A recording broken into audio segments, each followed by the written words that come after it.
Kwema watoto? Salama, tumeshindaje? Salama, sisi na familia huko. Tunaendelea vizuri. Sasa tunajisanga. Narudi bado napambana, yeye narudi mtashangu. Vipi watoto wameshakula bado? Hapa watoto wengine wamekula, wengine wanasubiria wewe maana wamekuruhusu sana, wengine hawataki hata kula.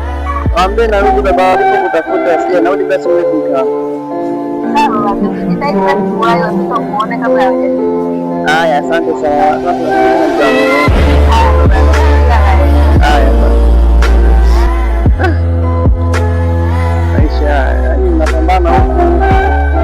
Nyumbani hapo nimeishi, kama nimeishi. Hata maisha kazini chizi, nyumbani baba familia ni mume na watoto. Familia kwa chini. Sasa nyumbani bwana.